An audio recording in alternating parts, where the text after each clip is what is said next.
नमस्कार, आप देख रहे हैं पॉलिटिकल स्टॉक एक्सचेंज यानी पीएसई। आपके साथ मैं हूं अंजना ओम कश्यप। पीएसई वो शो है जिसमें आप चुनावों को देखते हैं आंकड़ों के लेंस से। ये समझने की कोशिश करते हैं कि कौन सी पार्टी कहां पर खड़ी है, उसकी लोकप्रियता का पैटर्न क्या पहले रहा है, क्या वो ऊपर की तरफ जा रहे हैं या फिर गोता खाते हुए नीचे की तरफ बढ़ रहे हैं। और इस बार चूंकि सबसे ज्यादा चर्चा अरविंद केजरीवाल पर ईडी के शिकंजा कसने के बाद इस बात पर है कि क्या विपक्षी पार्टियों पर असर पड़ेगा अगर सरकार उन्हें टारगेट करती है। यह उनका आरोप है कि जानबूझकर साजिश के तहत हमें टारगेट किया जाता है। तो क्या उनको इसका फायदा मिलेगा विक्टिम कार्ड के तौर पर, या फिर सरकार इस बात को बल देने में कामयाब हो जाएगी कि हमने भ्रष्टाचार के खिलाफ एक्शन लेने का वादा किया था, हमने वादा पूरा किया। आज इन्हीं मुद्दों पर हम चर्चा करेंगे दिल्ली के नजरिए से, क्योंकि दिल्ली क्या कह रही है ये भी तय करेगी कि क्या आने वाले वक्त में जब चुनाव होंगे तो विपक्ष की तरफ जनता का दिल जाएगा या फिर यहां पर, क्योंकि यहां की सारी 7 सीटें पिछली बार आई थी बीजेपी की झोली में। तो आइए कुछ आंकड़ों के नजरिए से आपको समझाते हैं कि यह पूरा मामला है क्या। सबसे पहले हम दिल्ली में वोट स्विंग हुआ तो 2019 की हम बात कर रहे हैं, जहां पर भारतीय जनता पार्टी को सभी 7 की 7 सीटें आई थी। आम आदमी पार्टी को एक भी सीट नहीं आई थी, कांग्रेस को भी नहीं आई थी। 2024 का चुनाव, पहली संभावना क्या है? अगर आम आदमी पार्टी को सहानुभूति के वोट नहीं मिलते हैं तो बीजेपी उसी तरह से रह जाएगी। वहीं दूसरी संभावना यह है कि अगर आम आदमी पार्टी को 6% का स्विंग वोट मिलता है, सहानुभूति वोट जिसे आप कह सकते हैं, तो ऐसे में बीजेपी की सीटें 5 रह जाएंगी और आम आदमी पार्टी को 2 सीटें चली जा सकती हैं। इस बात को फिर से समझिए, अगर 2024 के चुनावों में 6% का स्विंग वोट मिलता है आम आदमी पार्टी के पक्ष में, क्योंकि वो बार बार कह रहे हैं, आपने देखा ही होगा, उनकी पत्नी सुनीता केजरीवाल सामने आ रही हैं, वो वीडियो संदेश जारी कर रही हैं अरविंद केजरीवाल की तरफ से, इमोशनल होकर बोलती हैं। ऐसे में क्या स्विंग वोट उनकी तरफ हो सकता है? अगर 6% का हुआ तो 2 सीटें जा सकती है आम आदमी पार्टी को। अब आइए तीसरी संभावना, आम आदमी पार्टी को अगर 9% का स्विंग वोट मिलता है तो ये सब हम आपको 2019 के मुकाबले बता रहे हैं। 2019 के मुकाबले हम आपको बता रहे हैं कि उनको 9% का मान लीजिए स्विंग मिल गया। ऐसे में अगर 9% स्विंग वोट होता है तो पासा पलट जाएगा, बीजेपी 2 पर आ जाएगी और आम आदमी पार्टी पहुंच जाएगी 5 सीटों पर। वहीं चौथी संभावना क्या है? चौथी संभावना है अगर 2019 के मुकाबले 12%, पहला 6 था, 9 फिर 12% स्विंग वोट अगर आम आदमी पार्टी के तरफ चला जाता है तो वही हाल हो जाएगा जो बीजेपी का भी है। पासा पलट के 7 सीटें आपकी और बीजेपी की 0 सीट। आप समझ गए? 6, 9, 12, जहां पर अगर ये वोट स्विंग होता है तो बीजेपी आम आदमी पार्टी को 2 सीट का फायदा होगा, फिर 5 का हो सकता है और फिर सीधा 7 की 7 सीटें 12% स्विंग के साथ उनको मिल सकती हैं। अब दिल्ली का जो सियासी पेंडुलम है वो आपको दिखा दे रहे हैं हम, 2013 से लेकर 2020 तक क्या रहा है वोट शेयर का बदलता हुआ पैटर्न। 2013 के जब चुनाव होते हैं तो 33% वोट बीजेपी को, जब 14 का चुनाव हुआ लोकसभा वाला तो 46% चला गया बीजेपी की तरफ। फिर 2015 में जब विधानसभा चुनाव हुए 32% पे आ गई बीजेपी, मतलब 33 से भी कम हो गई वो पिछले में विधानसभा में। फिर जैसे ही 2019 का चुनाव आया 57%, 57%। मुझे लगता है जिन राज्यों में उनको सबसे ज्यादा वोट मिलता है उनमें से एक दिल्ली कहलाएगा, क्योंकि सभी सीटों पर वो 50% से ज्यादा वोटों पर जीते थे। और इसीलिए दम भरकर गृहमंत्री अमित शाह ने आज तक के इंटरव्यू में कहा कि अगर ये दोनों मिल भी जाते हैं, यानी कांग्रेस और आम आदमी पार्टी, तब भी हमें हरा नहीं पाएंगे, क्योंकि मिलकर भी ये 50% नहीं हो पाएंगे। 50% से ज्यादा वोट शेयर तो हमारा है। और फिर 2020 में विधानसभा चुनाव होता है, वो 39%, 39% पर आते हैं। अब आम आदमी पार्टी पर आइए, विधानसभा में तो उनको 30%, लेकिन फिर 2014 के लोकसभा में 33%, फिर विधानसभा में मैसिव गेन है 54% का, उसके बाद 18% 19 में। फिर जैसे ही विधानसभा का चुनाव आता है, मतलब ये लोकसभा में तो गिरते चले जा रहे हैं, 33 से 18% पर आ गए, लेकिन 2020 में 54% वोट एक बार फिर से विधानसभा चुनाव में, और 54% का वोट उनका इंटैक्ट रहता है विधानसभा चुनाव वाला 54 to 54।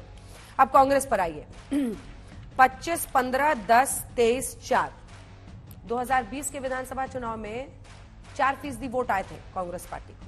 वहीं जो बेस्ट इनकी परफॉर्मेंस रही है वो 2019 के लोकसभा चुनाव में रही है, जब इनको 23% वोट मिला है। पिछले बार 2013 से लेकर 2020 तक कांग्रेस की हालत यहां पर पतली ही कहलाएगी। ये देखिए, ये नंबर्स आपने देख लिए। अब जल्दी से आपको दिखाते हैं दिल्ली का सियासी पेंडुलम जो है लोकसभा चुनाव में बीजेपी की बल्ले बल्ले कैसे हुई है।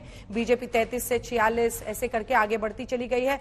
फिर आप दिल्ली का सियासी पेंडुलम आम आदमी पार्टी का बढ़ता हुआ ग्राफ देखिए, कैसे वो 54 पर पहुंच गए हैं। प्रेम शुक्ला जी राष्ट्रीय प्रवक्ता भारतीय जनता पार्टी के हमारे साथ जुड़ गए हैं। प्रियंका कक्कड़ जी हमारे साथ प्रवक्ता आम आदमी पार्टी की जुड़ गए हैं। दो खास मेहमान अभय दुबे जी यहाँ पर कांग्रेस पार्टी के राष्ट्रीय प्रवक्ता हमारे साथ हैं, और प्रोफेसर संजय कुमार जो कि को डायरेक्टर हैं लोक नीति CSDS के, सिफोलॉजिस्ट हैं, और कम से कम PSC के तो फेस बन गए हैं वो, क्योंकि नंबर्स को सही पर्सपेक्टिव में वो अपनी तरीके से रखते हैं। लेकिन कुल मिलाकर जो परिस्थिति है प्रेम शुक्ला जी, वो इस ओर इशारा कर रही है कि अगर अरविंद केजरीवाल के जेल में रहने का इमोशनल फायदा मिल जाता है और सहानुभूति दिल्ली की जनता की मिल जाती है, तो आप लोगों की लोकसभा सीटें घट सकती है। 6% का अगर वोट स्विंग होता है आम आदमी पार्टी के पक्ष में, तब आपकी सीटें 5 रह जाएंगी। अगर 9 का हुआ तो आपकी सीटें 2 रह जाएंगी, और अगर 12% का वोट स्विंग हो गया तो आपको 0 सीटें आएंगी। प्रेम शुक्ला जी। अंजना जी, कल्पना करना जो है वो अधिकार है हर किसी का, हम उस अधिकार का सम्मान करते हैं। लेकिन भ्रष्टाचारी के लिए, पाखंडी के लिए सहानुभूति भी होती है, ये कल्पना जो है पत्रकार कर सकते हैं, जनता नहीं करती है। जहां तक लोकसभा चुनाव के आप ही के आंकड़े बता रहे हैं कि जिस आम आदमी पार्टी को विधानसभा चुनाव में 2015 में 54% वोट मिलते हैं, जब लोकसभा चुनाव होते तो 1/3 वोट 18% हो जाता है। इसी तरह से साफ तौर पर दिखाई दे रहा है कि भारतीय जनता पार्टी को जो है वो वोट प्रतिशत जो है वो 32% से बढ़कर 57% हो जाता है, यानी 25% का इजाफा होता है।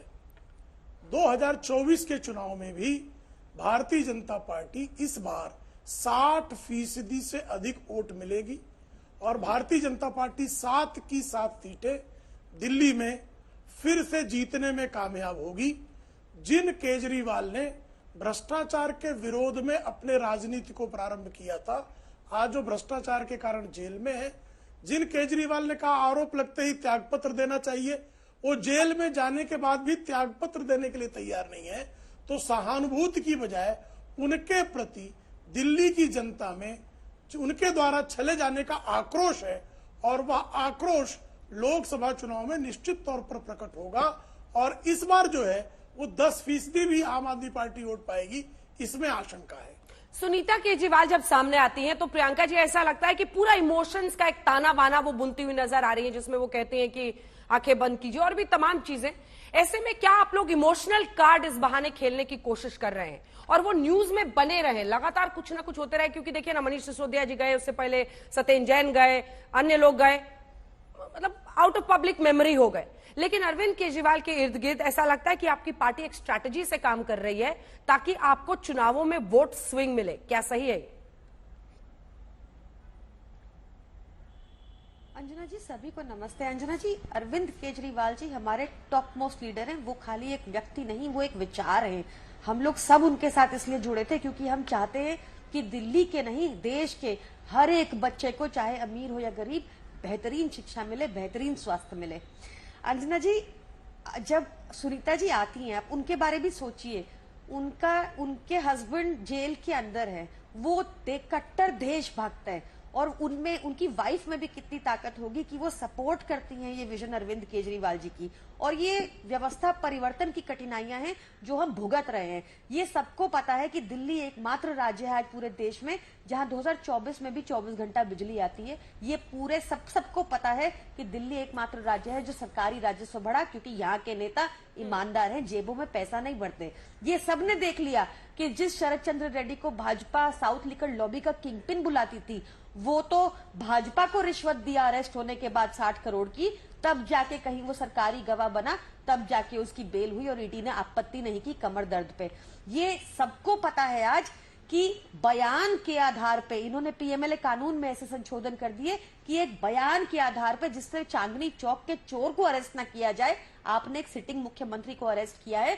सबने कल देखा कि कोर्ट में कितना बड़ा खुलासा किया अरविंद केजरीवाल जी ने। और इस देश में देर जरूर है, अंधेर नहीं है, और जनता इनको सबक सिखाएगी। क्या खुलासा किया? उन्होंने खुलासा किया कि उनकी जो भी उन्होंने बताया कि उनके अगेंस्ट जो भी केस हैं वो अप्रूवर स्टेटमेंट यानी कि सरकारी गवाह की स्टेटमेंट पे बेस्ड है। इसमें एक सरकारी गवाह था दिनेश अरोड़ा, जिसके बयान को खारिज कर चुका है सुप्रीम कोर्ट अपने पैराग्राफ 10 में 30 अक्टूबर 2023 की स्टेटमेंट में। ठीक है। दूसरा सरकारी गवाह था मंगुंता राघवा रेड्डी, जिसके बेटे को इन्होंने जेल में डाल दिया था और तब तक नहीं छोड़ा जब तक मंगुंता रेड्डी ने अपनी 7वीं स्टेटमेंट में जाकर अरविंद केजरीवाल जी का नाम पहली बार नहीं दिया और ईडी ने पुरानी 6 स्टेटमेंट्स दबा दी। तीसरा गवाह इनका था शरद रेड्डी, जिसको ये साउथ लिकर लॉबी का किंगपिन बताते थे। उस किंगपिन से इन्होंने 60 करोड़ रिश्वत ली, तब जाके उसको छोड़ा। तो जनता इनको सबक सिखाएगी अंजना जी। ठीक है। मैं सिर्फ इतना चाहती हूँ कि एक छोटा सा प्रेम शुक्ला जी आप इसका रिस्पांस दे दें, उसके बाद हम लोग आगे बढ़ेंगे। अगला सवाल मेरे पास अभय जी के लिए तैयार है, लेकिन एक जवाब दीजिए, क्योंकि अब ताना बाना ये बुना जा रहा है कि सुनीता जी सामने आ रही है। एक बार तस्वीर दिखाइए, वहीं पर बैठकर वो अपनी बात कहती है जहां पर खुद मुख्यमंत्री अरविंद केजरीवाल पहले बैठकर वीडियो जारी करते थे। दूसरी तरफ खुद अरविंद केजरीवाल अपना केस लड़ते हैं, वो खुद अपनी बात कहते हैं कोर्ट में। तीसरी तरफ भारतीय जनता पार्टी को वो पॉइंट वाइज तरीके से वो लोग घेर रहे हैं। आपको नहीं लगता है कि ये सब आने वाले वक्त में शायद गले की फांस बन जाए? ये देखिए, अलग अलग दिन पर जितने वो वीडियो संदेश जारी कर रही हैं, उसी फ्रेम से उसी जगह पर बैठकर जहां पर अरविंद केजरीवाल करते थे। प्रेम शुक्ला जी, सभी बातों का छोटा सा जवाब। देखिए, अतीक अहमद नाम के अपराधी की बीवी भी उनको शरीफ कहती थी। दाऊद इब्राहिम की बीवी ने भी एक उर्दू अखबार को इंटरव्यू दिया तो उनको जो है शरीफ कहती थी। साकिब नचन जो है खुद का केस आतंकवादी था, साकिब नचन खुद का केस लड़ता था। तो इससे क्या भाई, हर किसी की पत्नी को लगता है अपराधी है तो अपराधी की पत्नी को अपराधी में निर्दोष व्यक्ति दिखाई देता है, लेकिन अपराधी की पत्नी का अपना जो उसके इक्विपमेंट का भी उपयोग अपराध में किया गया है, यह भी सामने आ रहा है। तो किस तरह से आपराधिक षड्यंत्र में एक पूरा परिवार, एक पूरी पार्टी आकंठ डूबी हुई है, रिश्वतखोरी करते हैं और रिश्वतखोरी में पकड़े जाने के बाद सीनाजोरी करते हैं। आपराधिक वृत्ति के श्रीमान केजरीवाल अपराध के कारण जेल में है, ये दिल्ली की जनता जानती है, और अपराधी के प्रति सहानुभूति दिल्ली की जनता करेगी, ये संभव नहीं है। ठीक है अभय जी, अब आपके पास आते हुए अब सवाल घूम फिर कर यही आता है कि आप लोग एक बार कहते थे एक वक्त पर कि शराब घोटाला हमने निकाला है सामने, अब आप लोग अरविंद केजरीवाल के साथ खड़े हैं। क्या आपको लगता है कि चुनावी तौर पर इमोशनल कार्ड अगर खेल रही है सुनीता जी या फिर अरविंद केजरीवाल, तो आपके गठबंधन को फायदा हो जाएगा, इसीलिए आप लोग भी एकदम ही पलट गए हैं?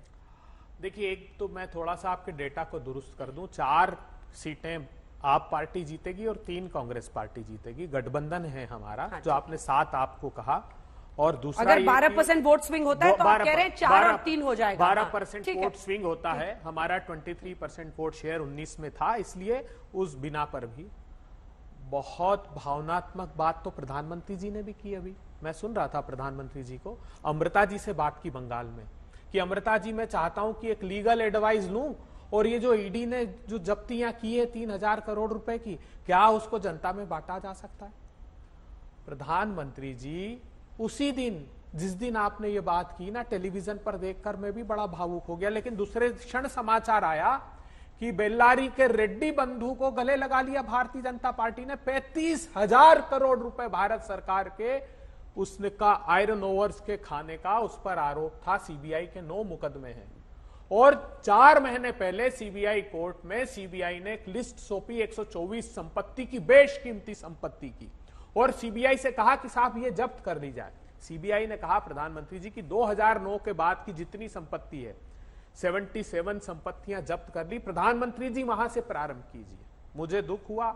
आज तो आपने छोड़ दिया प्रफुल्ल पटेल को प्रधानमंत्री जी। सीबीआई ने क्लोजर, उन्होंने कहा मुकदमा नहीं चलाएंगे क्योंकि प्रफुल्ल पटेल साहब हमारे घर में आ गए, 9 महीने पहले आए थे। अब उनके जो पैसा हम उम्मीद कर रहे थे कि वो पैसा बांटेंगे आप, वो रह गया। अजीत पवार का नाम चार्जशीट में से ड्रॉप कर दिया। छगन भुजबल जी की फाइल घूम गई। प्रधानमंत्री जी, ऐसी लंबी फहरिस्त है हजारों करोड़ रुपए की, ये 15-15 लाख रुपए कम से कम 3-4 राज्यों में तो आप बांट सकते थे। तो ये भावनात्मक बात करना बंद कर दीजिए। अरविंद केजरीवाल पर आरोप कौन लगा रहा है? हेमंत सोरेन पर आरोप कौन लगा रहा है? जो आकंठ भ्रष्टाचार में डूबे, जिन्होंने 8,000 करोड़ रुपए से अधिक इलेक्टोरल बॉन्ड में खा लिए, वो अगर साधु का भेष धर के माला जब के आए कि देखो ये भ्रष्टाचारी, ये पापी, ये दुराचारी, क्या बात करते हैं आप? किस मुंह से कहेंगे आप लोग?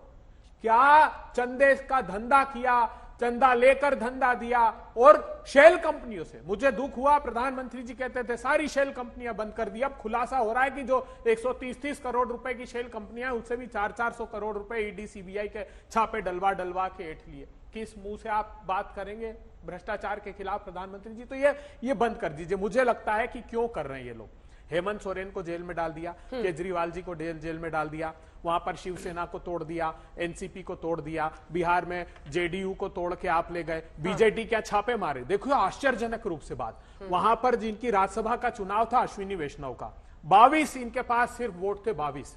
पेपरों में छपा कि बीजेपी क्या करेगी। अब पता पड़ा कि एक दिन बाद ही छापे पड़े ईडी सीबीआई के। एक शामिल उनके विधायक क्या 30-30, 40-40 बीजेडी ने जारी कर दिया कि अब हमारा समर्थन राज्यसभा में भारतीय जनता पार्टी को। या क्या खेल खेल रहे हैं देश के साथ आप? ठीक है, खेल जनता क्या समझ पाएगी अगर वाकई इनका आरोप सही है? तो संजय जी, ये नंबर्स क्या इशारा कर रहे हैं? ऐसा वोट स्विंग होता हुआ आप देखते हैं? मुझे पता है अभी आपके लिए भी कहना मुश्किल है, लेकिन आम आदमी पार्टी जिस तरह से अपनी बातों को आगे रख रही है, सुनीता केजरीवाल आती हैं, बहुत भावुक होकर कहती हैं, क्या वो इमोशनल कार्ड खेलने में कामयाब होते हुए दिख रहे हैं? और इसी के साथ दिल्ली की ये सीटें क्या वाकई चेंज होती हुई दिख रही हैं आपको? मुझे नहीं लगता है कि दिल्ली की सीटों में कोई बड़ा परिवर्तन आएगा। ये जरूर है सुनीता केजरीवाल अलग अलग वीडियो जारी कर रही हैं, लेकिन भावुक होता हुआ दिल्ली का मतदाता मुझे दिखाई नहीं पड़ता। और उसकी वजह बहुत साफ है। केजरीवाल का अरेस्ट करप्शन के चार्जेस पर हुआ है, और हमने देखा है भारत की राजनीति में लंबे दौर में जब जब पार्टियों पर करप्शन के चार्जेस लगे, या एमपी हों, एमएलए हों, मंत्री हों, और तब जनता ने उनके खिलाफ वोट किया। आप 1989 का चुनाव देखें, इतना बड़ा जनाधार था कांग्रेस का उस वक्त, लेकिन जब बोफोर्स घोटाला हुआ कि आरोप लगे, घोटाला हुआ या नहीं हुआ वो तो हमें आज भी पता नहीं, आरोप लगे और सरकार, इतनी बड़ी पॉपुलर सरकार, बुरी तरह से हारी। 2014 का चुनाव, कांग्रेस के कई मंत्रियों पर 2G घोटाला और कोल घोटाला, तमाम घोटालों का एक आरोप लगा, और 2014 के चुनाव में कांग्रेस की क्या स्थिति हुई वो हम सब के सामने है। तो मुझे नहीं लगता है कि अगर आप भ्रष्टाचार के आरोप में किसी को गिरफ्तार किया जाए, उस पर कार्रवाई होती है, तो कोई एक सिंपैथी वेव बनता हुआ मुझे दिखाई नहीं पड़ता। दूसरी बात, अरविंद केजरीवाल को 9 ईडी के सम्मन आ चुके थे, और मुझे लगता है जनता के बीच में यह भी बात है कि सम्मन आया था, उन्हें जाना चाहिए था। अगर उन्होंने कोई गलत काम नहीं किया, अपनी सफाई देनी चाहिए थी, क्योंकि वो बार बार उन्होंने ईडी के समन का एक तरह से गए नहीं, तो उससे जनता के मन में कुछ ना कुछ ये लगने लगा, भावना होने लगी है कि शायद कुछ बात रही होगी, अगर उन्होंने कुछ किया नहीं था तो जाके सफाई देनी चाहिए थी। इन सब कारणों से मुझे लगता है अंजना जी की सिंपैथी वेव बनता हुआ मुझे दिखाई नहीं पड़ता है। यानी आप ये कह रहे हैं कि जनता इस थ्योरी को ज्यादा पकड़ेगी या समझेगी कि भ्रष्टाचार के खिलाफ प्रधानमंत्री नरेंद्र मोदी ने कार्रवाई की है? बिल्कुल, और इसी के लिए आप देखें आजकल कैंपेन में प्रधानमंत्री नरेंद्र मोदी कई चीजों का जिक्र होता है, लेकिन भ्रष्टाचार के खिलाफ लड़ाई, नो कॉम्प्रोमाइज ऑन करप्शन, वो बार बार इस बात का जिक्र करते हैं, क्योंकि मुझे पता है जनता का नब्ज वो समझते हैं, और जनता भ्रष्टाचार के खिलाफ लड़ाई जो भी पार्टी या जो भी नेता करता है उसका स्वागत करते हैं। तो इस हिसाब से मुझे नहीं लगता कि कोई और मुद्दा होता, कोई और विषय होता जिसके कारण अरविंद केजरीवाल का अरेस्ट किए जाते, तो शायद सिंपैथी वेव होता, लेकिन भ्रष्टाचार के मुद्दे पे सिंपैथी वेव बनता हुआ मुझे दिखाई नहीं पड़ता। और एक बात और जोड़ना चाहूंगा, जब ये जो 9 ईडी के समन हुए, तो लगभग जनता के बीच में भी ये बातचीत होनी शुरू हो गई थी कि अब अरेस्ट होना ही होना है। अचानक ये अरेस्ट होता तब तो शायद कोई सिंपैथी वेव बनती, लेकिन लगातार जो ईडी के समन आते रहे, अरविंद केजरीवाल पेश नहीं होते रहे। एक तरह से ये बात एक जनता के मन में भी पूरी तरह से बैठ गई थी कि अब अरेस्ट होंगे केजरीवाल, और इसलिए ये जो लॉन्ग ड्रॉन प्रोसेस रहा उसके कारण भी कोई सिंपैथी बनता हुआ अभय जी दिखाई इस पर नहीं रिस्पॉन्ड करना चाह रहे हैं, फिर आपके पास आ रही हूं मैं, फौरन आ रही हूं इसके बाद प्रियंका जी। संजय जी, आपको नहीं लगता कि एक ही उद्देश्य था भारतीय जनता पार्टी का कि गिरफ्तार करके चुनाव से दूर कर दिया जाए? मनीष सिसोदिया हो, अरविंद केजरीवाल हो, हेमंत सोरेन हो, और जहां तक प्रधानमंत्री जी के भ्रष्टाचार की बात है कार्रवाई करने की, ये 2018 से एक उद्योगपति ट्वीट कर रहे हैं, प्रधानमंत्री को टैग करके करते हैं पीएमओ को कि एनसीएलटी में 80 से 90% तक पैसा खाया जा रहा है। प्रधानमंत्री जी, हेयर कट के नाम पर आप ये एक्सचेकर की लूट है। क्या कार्रवाई की प्रधानमंत्री जी ने? 2015 से मेहुल चोकसी, नीरव मोदी की शिकायत पीएमओ में पेंडिंग थी, क्या प्रधानमंत्री जी ने कार्रवाई की? ये जो क्लीन चिट का खेल चल रहा है ना, गले लगा लगा के हजारों करोड़ रुपए के जो नेता हैं जिन पर खुद पीएम आरोप लगाते हैं और गले लगा लेते हैं, तो आपको क्या लगता है कि ये पारदर्शी तरीके से प्रधानमंत्री जी भ्रष्टाचार के खिलाफ काम नहीं, ये सिर्फ सत्ता को बचाने की लड़ाई है? अभय जी, इनको इस बात, संजय जी सुनिए, इनको इस बात का आभास है, क्योंकि आप इनसे क्वेश्चन पूछ रहे हैं, एक नहीं, रिस्पॉन्स देने दीजिए। मैं ये कह रहा था, ये मेरे और आपके लगने या नहीं लगने की बात नहीं है, मैं जनता के नजरिए से, जनता का देखिए नजरिए से बात कर रहा हूं। नहीं, व्यापक रूप से जनता के मन में ये बात बैठ रही है। आप जितना जाते हैं हम भी जाते हैं लोगों के बीच, हम निराधार बात नहीं कर रहे हैं। जनता को ये बात प्रश्न पूछते हैं, अब हम जहां जाते हैं वो पूछते हैं। अभी मैं आ रहा था तो उन्होंने कहा क्यों सच में प्रफुल्ल पटेल को क्लोजर फाइल कर दिया क्या? ये लोग पूछते हैं कि क्या भुजबल का केस सच में? अभय जी, दोनों नैरेटिव साथ साथ चल रहा है। ये मैं मानता हूं, ये आपकी बात, लेकिन इसलिए बैलेंस बात हाँ, होनी चाहिए। ईडी सीबीआई जैसे संस्थाओं का एक तरह से दुरुपयोग हो रहा है, या यूं कहें एक तरफी कार्रवाई हो रही है। लेकिन साथ ही साथ लोग कहते हैं लेकिन अगर भ्रष्टाचारी हैं तो कार्रवाई तो होनी चाहिए, और हो रही है, ये अच्छी बात है। दोनों नैरेटिव साथ चल रहा है। ठीक है, अब प्रियंका जी आपका जवाब इस पर, क्योंकि जो एक्सपर्ट्स हैं या जो है वो यही मान रहे हैं, ज्यादातर एनालिस्ट, कि इसका बहुत इमोशनल फायदा या सहानुभूति वाला फैक्टर काम नहीं करेगा। प्रधानमंत्री ने जो कहा है कि हम भ्रष्टाचार के खिलाफ सख्त कदम उठा रहे हैं, वही लोगों को ज्यादा समझ में आती है, और वोटिंग पैटर्न अभी तक का इंडिया में यही दिखाता है। अर्चना जी, प्रधानमंत्री मोदी ने बहुत सारे झूठ परोसे जनता के आगे, चाहे वो 2 करोड़ का रोजगार हो, चाहे वो 35 रुपए का पेट्रोल हो, चाहे वो अनएम्प्लॉयमेंट जॉबलेसनेस हो, चाहे वो मतलब बहुत सारे, और सी प्लेन हो, चाहे वो बुलेट ट्रेन हो, पता नहीं कितने कितने प्रॉमिस किए उन्होंने। स्मार्ट सिटी हो, उसका पैसा भी ये सरकार डकार गई, कोई एक स्मार्ट सिटी नहीं बनी अभी तक। तो जनता ने अब देखा है कि डॉलर कहाँ अब 88 रुपीज का पहुंच गया था पिछले हफ्ते, 1 रुपया 88 रुपीज का। ये हालत कर दिया हमारे देश की। 80 करोड़ भारतीय सरकारी अनाज पे मोहताज हो चुके हैं, ये हालत कर दी है हमारे देश की। जनता ने असलियत देख ली। अब वो 15 लाख उनके अकाउंट में जब नहीं आए, उसके बाद से सब दिखने लग गया जनता को। अब जनता ने ये भी देख लिया कि चाहे अजीत पवार हो, छगन भुजबल हो, नारदा स्कैम हो, शारदा स्कैम हो, अशोक चौहान हो, कोई भी आप स्कैम उठा लीजिए, आज सारे स्कैमस्टर एक ही जगह, एक ही संरक्षण में भाजपा में है। सारे अपराधी, बच्चों का रेप करने वाले बड़नाक मारड, उनको इन्होंने, ब्रॉथल चलाने वाले बच्चों का, उनको इन्होंने टिकट दी। ऐसे लोग हैं ये भगवती प्रसाद जायसवाल, जो एक बहुत ही बड़ा तस्कर है, नकली धंधा चलाता है शराब का गुजरात में, 25,000 करोड़ का जो धंधा वहां वैध चलता है, उसको परसों ज्वाइन करा लिया भाजपा ने। तो लोग परेशान हो गए हैं, उन्होंने देख लिया है। सबसे इंपॉर्टेंट बात यह है कि उर्जित पटेल, अभी जो इलेक्टोरल बॉन्ड का स्कैम है ना, इसको हल्के में नहीं लेना है। ये हमारे स्वतंत्र भारत का सबसे बड़ा घोटाला है जो सीधा भाजपा ने किया है मोदी जी के नेतृत्व में। अब इसमें उर्जित पटेल का 2017 का मुझे बयान याद आता, बयान नहीं, लिखित में चिट्ठी लिखी उन्होंने भाजपा को, then finance minister late Shri Arun Jaitley ji, कि ये स्कीम ना लॉन्च की जाए क्योंकि इससे काले धन को सफेद किया जाएगा। वही भाजपा ने किया, जाके कनपट्टी पे बंदूक रखी, पैसे लिए, उगवाई की। ऐसी कंपनीज निकल रही हैं जिनका टर्नओवर 10 लाख का नहीं और वो 1200 करोड़ का चंदा दे रही है भाजपा को शेल कंपनीज के थ्रू। ये क्या चल रहा है अंजना जी? दुनिया देख रही है, दुनिया बोल रही है, डंके एक्चुअली बज रहे हैं पर बहुत नेगेटिवली बज रहे हैं। और हमारी जनता भी आज जागरूक है। आज हमारे पास सोशल मीडिया का माध्यम है, बहुत सारे अन्य माध्यम है, और जनता जागरूक है, पढ़ती है, देखती है और समझती है। और इस बार झाड़ू चलेगी अर्चना जी, कीचड़ के ऊपर झाड़ू चलेगी। झाड़ू चलेगी वो कह रही है कीचड़ पे। प्रेम शुक्ला जी जल्दी से जवाब दीजिए। देखिए, कीचड़ में जो खुद आकंठ डूबा हुआ हो वो पूरी तरह से साफ हो जाने वाला ये दिखाई दे रहा है। अरविंद केजरीवाल से ज्यादा बड़ा झूठा कौन है? कहा राजनीति में नहीं होगा, आ गया बच्चों की कसम खा के, कहा घर नहीं लूंगा, शीश महल बनवा दिया, कहा गाड़ी से नहीं चलूंगा, 2-2 स्टेट की सिक्योरिटी ले ली, कहा कि जो है मैं पाठशाला खुलवाऊंगा, मैं खाना खुलवा दिया, मधुशाला खुलवा दिया, लगातार भ्रष्टाचार के, कहा आरोप लग जाएगा त्यागपत्र ले लूंगा, जेल मंत्री जेल में जो है रेपिस्ट को थेरेपिस्ट बता दिया। उसके बाद जो है इनका कहा मनी ट्रेल नहीं है, सुप्रीम कोर्ट कह रहा मनी ट्रेल दिखाई दे रहा है। तो जिससे बड़ा जो है सर्टिफाइड झूठा कौन है? तो लोग भली भांति इस बात को जानते हैं, भारतीय जनता पार्टी भ्रष्टाचार के विरोध में है। भ्रष्टाचारियों की किसी प्रकार से कोई रियायत भारतीय जनता पार्टी के शासन काल में संभव नहीं है। ये कांग्रेसी भी जानते हैं, आम आदमी पार्टी वाले भी जानते हैं, हेमंत सोरेन भी इस बात को भली भांति जानते हैं। इसलिए जो है सारे भ्रष्टाचारी, सारे परिवारवादी ये जमा होकर जो है वो प्रयास कर रहे हैं कि देश की जनता को दिग्भ्रमित कर लें। बिल्कुल देश की जनता दिग्भ्रमित नहीं है। देश की जनता भली भांति जानती है कि आकंठ भ्रष्टाचार में डूबे लोगों के खिलाफ कार्रवाई करना ये राज्य का धर्म है, जिसका निर्वाह मोदी जी के नेतृत्व में भली भांति हो रहा है। प्रियंका जी।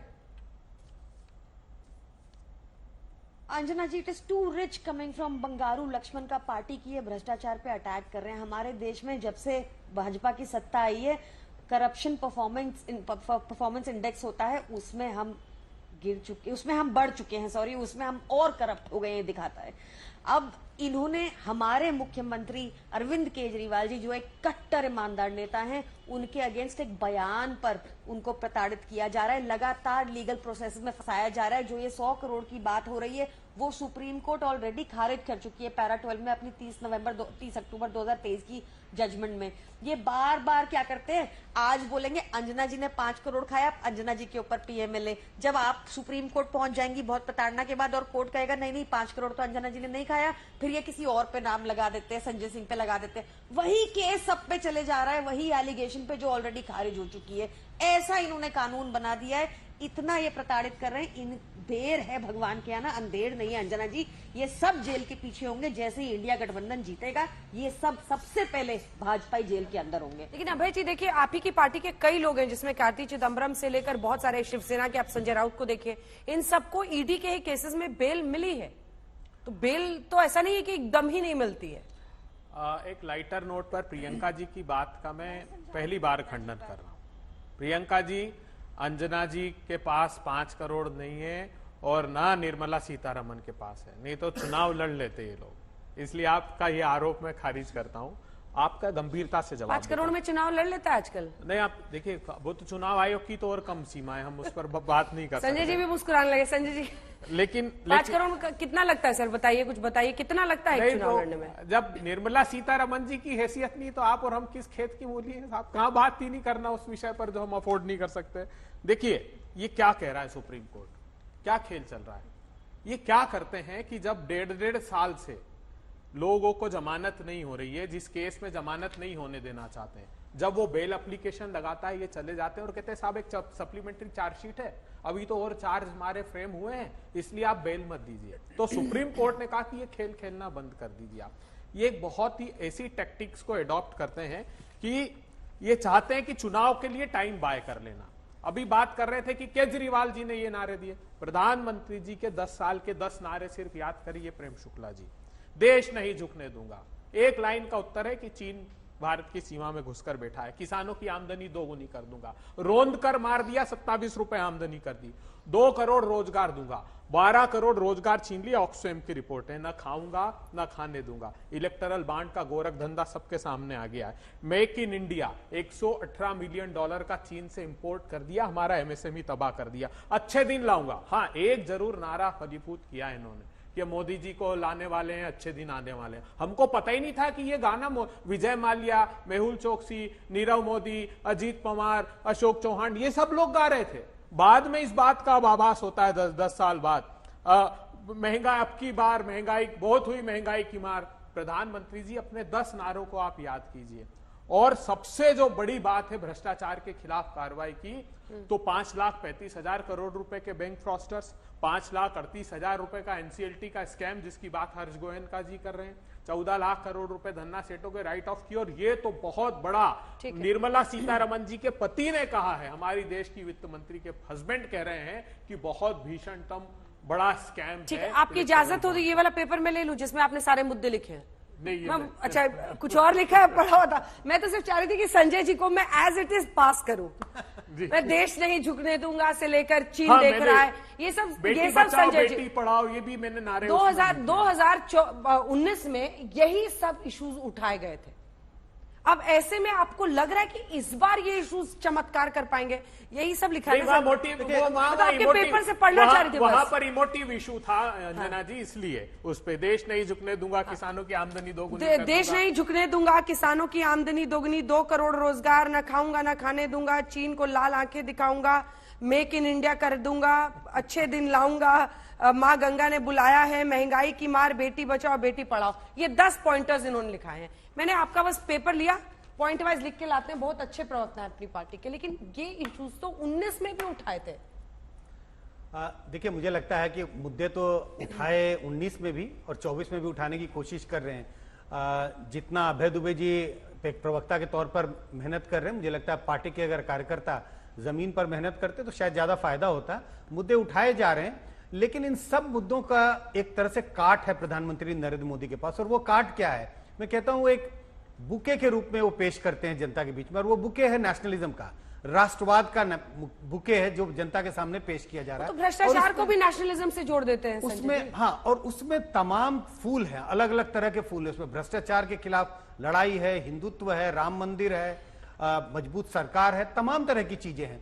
तो ये बुके बहुत पसंद आता है, इसकी गंध जनता को बहुत पसंद आती है। गंध का मतलब अच्छी खुशबू उसमें से आ रही है, उस अच्छी खुशबू आ रही है, और जनता उसे देख करके हर बात शुरू नहीं होती कि उसके पहले अभय जी का हाथ उड़ जाता है। सिर्फ एक लाइन, सिंगल लाइनर ये है कि देखिए, एक तरफा सरकार के सारे संसाधन झोंक दिए प्रधानमंत्री जी ने, सिर्फ वही दिखाया, बताया, पढ़ाया जा रहा है हर माध्यम से, चाहे सोशल मीडिया हो। बात करें सर, 1 घंटा टाइम आपके पास है, आप और प्रियंका जी सब बातें रख रहे हैं, तो जनता को विश्वास करना है ना कि मिस्टर शुक्ला सही कह रहे हैं कि मिस्टर दुबे सही कह रहे हैं कि मिस कक्कड़ सही कह रही है। देखिए, जो सरकार के पास संसाधन है वो किसी के पास, हमारे तो अकाउंट तक फ्रीज कर रहे हैं अंजना जी, हम पर 1700 कहां फ्रीज हुआ है सर? अकाउंट लियन रखा गया है, 115 करोड़ आप नहीं यूज कर सकते, आपको रखना होगा, उसके ऊपर सारा मनी आप यूज कर सकते हैं। 285 करोड़ रुपीस हम नहीं यूज कर सकते थे, 135 करोड़ रुपए बलपूर्वक ट्रांसफर करा लिया, और 1700 करोड़ रुपए का नोटिस नया। आखिरी बात बताना चाहता हूं देश के लोगों को, भारतीय जनता पार्टी ने 2017-18 में 1400 ऐसे खाते हैं, सेक्शन 29C में फॉर्म भरकर देना होता है इलेक्शन कमीशन ऑफ इंडिया को, आरपी एक्ट के तहत। उस फॉर्मेट में भारतीय जनता पार्टी ने, गौर से सुनिएगा, 1400 अकाउंट ऐसे हैं जिसमें किसी में नाम नहीं है, किसी में पता नहीं है, किसी में नाम पता दोनों नहीं है। 40 करोड़ रुपए का वो अकाउंट होता है। उसके हिसाब से अगर हम पर 135 करोड़ रुपए का आरोप लगाया है तो 4000 करोड़ रुपए की पेनल्टी होती भाजपा की। ये लेवल प्लेइंग फील्ड है क्या? बताइए मिस्टर शुक्ला, सारी आपकी एजेंसी विपक्ष के ही नेताओं की सारी खोट खोजने निकलती है, बीजेपी की खोजेंगी तो वो कह रहे हैं कि घिर जाएंगे आप लोग। देखिए, ग्रहणाधिकार को जो है सीजर कहने का झूठ बोलना, सुप्रीम कोर्ट सर्टिफाइड ट्विटर लगातार झूठ बोलते हैं, ये देश की जनता जानती है। हम आईटी रूल्स का कंप्लायंस कर रहे हैं तो हमको नोटिस नहीं आएगी। आप आईटी रूल्स का कंप्लायंस नहीं करते, हाई कोर्ट कहता है। हाई कोर्ट कहता है 2021 से आप सोए हुए थे क्या? ये हाई कोर्ट पूछता। हाई कोर्ट में भी गए थे रिलीफ मांगने, हाई कोर्ट ने इनको रिलीफ नहीं दिया। हाई कोर्ट क्या भारतीय जनता पार्टी का कार्यकर्ता जो है वहां जो उस न्यायपालिका में न्यायाधीश की जगह भारतीय जनता पार्टी कार्यकर्ता निर्णय नहीं देता ना जी। तो ये साफ तौर पर दिखाई देता है कि किस तरह से अब जिनकी पार्टी की सर्वोच्च नेता 420 की केस में बेल पर हो, श्रीमान राहुल गांधी 420 केस में बेल पे हो, और 420 के केस में बेल के लोग दूसरों पर आरोप लगाएं। अरे भाई, हम लोगों ने 2G का आरोप लगाया, अब सरकार ने जांच नहीं की, हम सुप्रीम कोर्ट गए, ऑर्डर लेकर आए और जांच करा लिया, कोल में जांच करा लिया।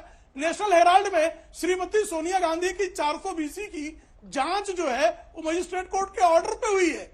आपके पास इतने सबूत है ना अभय दुबे जी, कोर्ट के दरवाजे बंद हैं क्या? आप कोर्ट क्यों नहीं जाते? क्योंकि आप जानते हैं कि आप झूठ बोल रहे हैं।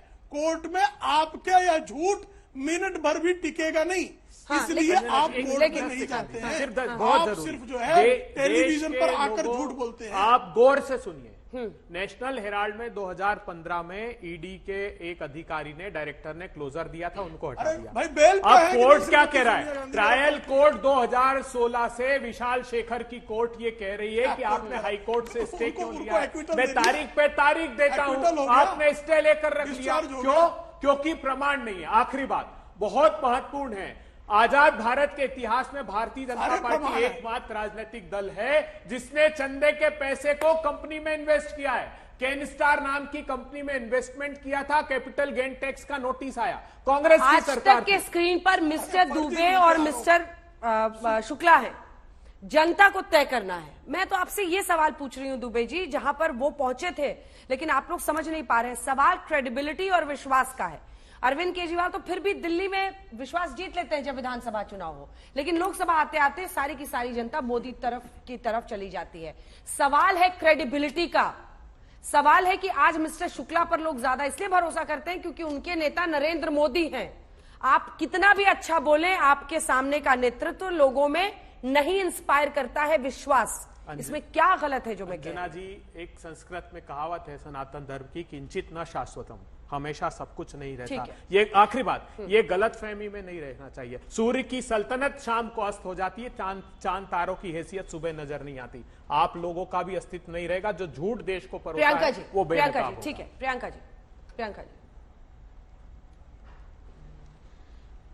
अंजना जी, मैं क्लोजिंग में इतना ही कहना चाहूंगी कि भाजपा के सारे राज्य, प्रेम शुक्ला जी यहाँ बैठे हैं, तो मेरा उनसे प्रश्न है कि भाजपा के सारे राज्य लॉसेस में हैं, क्या वो एक भी स्टेट बता सकते हैं जो प्रॉफिट में हो? और जहां क्यों ऐसा होता है? क्योंकि ये अपनी जेब में पैसा डाल लेते हैं।